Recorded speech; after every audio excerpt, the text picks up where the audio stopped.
یہاں ایک ڈاکٹر بیٹھے ہوئے، جب اللہ نے اسے بدلی کیا، اب تو بڑی ڈگری لے رہا ہے بھائی صاحب، جب انہوں نے جڑے یہ اور آنکھیں کھلی، آنکھوں سے آنسو نکلے، سچی توبہ ہوئی، داڑھی نکلی، مجھے صاف کی، ٹخنا کھلا، سچی توبہ کی برکت سے دل میں اللہ کا نور آیا، میرے پاس آیا کہ میں 2 لڑکیوں کو اور ایک لڑکوں کے اس کے بھائی کو، ایک کے بھائی بہن کو اور ایک لڑکی کو میں پڑھاتا ہوں، اب میرے اندر اللہ نے روشنی دے دی، اب میں کیا کروں؟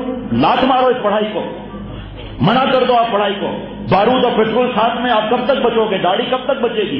اپنی داڑھی کیوں حسین کے ہاتھ میں دے رہے ہو؟ منع کر دیا، پوچھا نہیں کیوں، پوچھا نہیں کہ میرے پاس پیسے کہاں سے آئیں گے، منع کر دیا۔ اور اس کے ابا لڑ رہے ہیں، ماں لڑ رہی ہے، باپ لڑ رہا ہے، بد دعائیں دے رہا ہے، تیرے وعدے خلافی کی ہے، وعدے خلافی کیے تو نے وعدہ کیا تھا کہ ان کو میں پڑھاؤں گا امتحان تک، تجھے عذاب ملے گا، تو نے وعدہ خلافی کرنا گناہ ہے۔ یہ تو کب کبھی طاری ہو گئی، گھبراتا ہوا آیا، بات نہیں کر سک رہا تھا، کہا مجھے تو گناہ ملے گا، وعدہ خلافی ہو جائے گی۔ میں نے کہا بیٹھ جاؤ، اگر 2 دوستوں نے وعدہ کیا ہوا وہ آج رات کو ڈاکہ ماریں گے، کسی نے وعدہ کیا ہو لڑکی سے کہ میں تجھے بھگا کر لے جاؤں گا، زنا کا وعدہ کیا ہوا ہے، گندی فلموں کا وعدہ کیا ہوا ہے، یہ وعدے یاد ہیں؟ اللہ تعالیٰ سے وعدہ یاد نہیں ہے کہ اللہ سے وعدہ کیا تھا ہم لوگوں نے، الگ تو درکم کالو بلا، یہ وعدہ یاد نہیں ہے اللہ تعالیٰ سے؟ کلمے کا وعدہ یاد نہیں ہے؟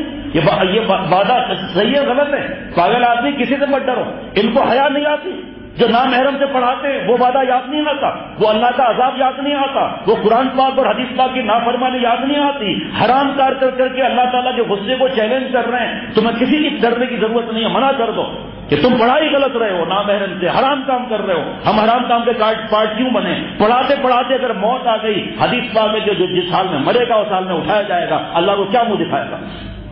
منع کر دیا اس نے، بہت چلایا، کم تمہارے شیخ سے بات کریں گے، آؤ کرو بات ٹیلی فون پر، نامحرم نہیں آ سکتی وہاں پر، وہ ٹیلی فون پہ بات کرو، دیکھتا ہوں کیا بات کرتے ہیں، کہاں قرآن پاک کا حکم، کہاں حدیث پاک کا حکم، اور کہاں جناب یہ لڑکوں سے پڑھا رہے ہیں، عجیب الٹی کھوپڑی ہے۔ بھائی آپ کس سے پڑھ رہے ہوں؟ کہ لڑکی سے پڑھ رہا ہوں۔ کیوں؟ کہ لڑکے ملتے ہی نہیں ہیں پڑھانے کے لیے۔ محترمہ سے کوئی پوچھے کہ آپ کیوں لڑکے سے پڑھ رہے ہیں؟ لڑکیاں ملتی ہی نہیں ہیں۔ ارے بھائی وہاں جو لڑکا نہیں ملتا وہاں لڑکی بھیج دو، یا لڑکی نہیں ملتی وہ لڑکا یہاں بھیج دو۔ عجیب پجامہ والی بات ہے۔ وہ بچے جو ہے نا 10 برس کے 12 برس کے بھی بچے ہیں، بالکل فیڈر لے کر جاتے ہیں اسکول کے اندر، 12 برس کے بچے، اور لڑکیاں پڑھاتی ہیں تو سمجھ میں آ جاتا ہے، مرد پڑھاتے کنٹرول میں نہیں آتے۔ مدرسے میں کیسے کنٹرول میں آتے ہیں مردوں سے؟ لیکن بانے بازی کیوں؟ یہ وہاں سے چلا رہا ہے، کہاں سے؟ یہودیوں کی طرف سے، تاکہ ہم مسلمان برباد ہوں، ہمارا ایمان کھوٹا ہو، ہم آنکھوں کا زنا کریں، پھر زنا کے اندر مبتلا ہوں، حرام عشق بازی ہر جگہ ہو، اللہ کی رحمت ہٹ جائے، اللہ تعالیٰ کے نبی صلی اللہ علیہ وسلم بد دعا لگ جائے، نہ پھر ہم دین کے رہیں گے نہ دنیا کے رہیں گے۔ یہ بہت بڑی سازش وہاں سے چلی آ رہی ہے، اللہ تعالیٰ کو پتا تھا، اس لیے اللہ تعالیٰ نے 1400 برس پہلے دوسرے کی بہو بیٹی کو دیکھنے کو حرام کر دیا۔ ایک دوسرے کو دیکھ رہے ہیں، پڑھائی کیا کر رہے ہیں؟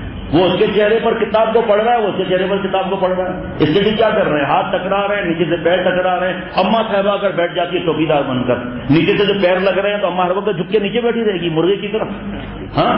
اور پینسل دینے کے بہانے جو ہاتھ ٹچر ہو رہے ہیں، اور پھر جو موبائل کے ایکسچینج ہو رہے ہیں آپس میں، جو میسیجز جا رہے ہیں، اماں ہر میسج کے اندر گھسی بھی ہوگی، یہ سب دھوکے بازیاں ہیں۔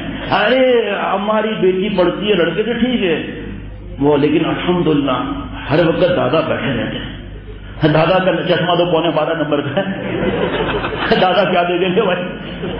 دادا کی دادا گیری تھوڑی چلے گی یہاں، ان کو تو جو کام کرنا ہے کر رہے ہیں حرام کا، حرام داڑھی ہے، حرام اس میں مبتلا، سنوں سنتے تیری بھی کمر کدھر ہے، کہاں ہے، کس طرف ہے، حسین ہوا میں لٹکی ہوئی ہے، ان کو سمجھ میں ہی نہیں آ رہا۔ یہی جب 3 بچوں کی ماں ہوگی تو کوکو کولا کی بوتل ہو جائے گی، 5 کے بعد 20 لیٹر کا کین ہو جائے گا، اس وقت اس کا لڑائے گا، اس وقت یہی اپنے منہ پر جھوٹے مارے گا کہ میں کہاں اپنی زندگی کو ضائع کیا۔